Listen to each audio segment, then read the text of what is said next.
जान न्यूज़ में आगे बढ़े और रुख करें गुजरांवाला का एरिया मोड़ इमनाबाद, जहां 38 करोड़ का सीवरेज का मंसूबा तो मंजूर हुआ, लेकिन हुकूमत की अदम तवज्जो की वजह से करप्शन माफिया की नज़र हो गया। मजीद हमारे साथ इस वक्त मौजूद है हमारे ब्यूरो चीफ गुजरांवाला मोहम्मद सदीक।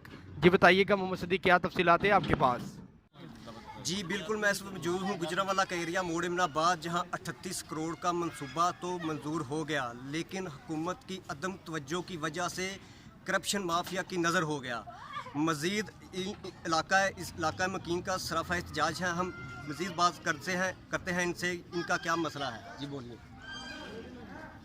बिल्कुल जी, ऐसा ही है कि हम अक्सर दराज से यहाँ पर रह रहे हैं।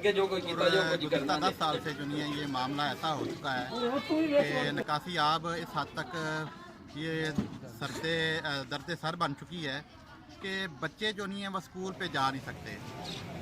वो स्कूल जाते हैं तो कई नाली में गिरे होते हैं, तो उनके कपड़े गंदे हो जाते हैं। उसके बाद कब्रिस्तान तक अगर किसी मैयत को लेकर जाना हो ना, तो वो भी बहुत मुश्किल बन जाता है।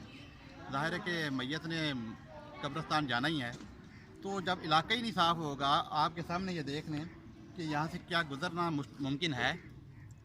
हुक्मरानों से हमारा मुतालबा यही रहता है कि आप वो वोट लेने आते हैं हमारे पास, और उनका मुतालबा हमारा यही होता है कि हमारा ये इलाके को देख लें कि अगर इसका कोई बेहतरी हो सकती है तो आप कर दें।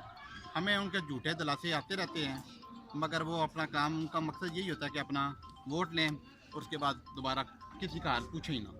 जी मज़ीद इनका यही कहना है कि हमारी अल्लाह हुकाम से अपील है वज़ीर आज़म इमरान खान, वज़ीर आला पंजाब उस्मान बुज़दार से, कि हमारे इस मसले को जल्द ब जल्द हल किया जाए। जी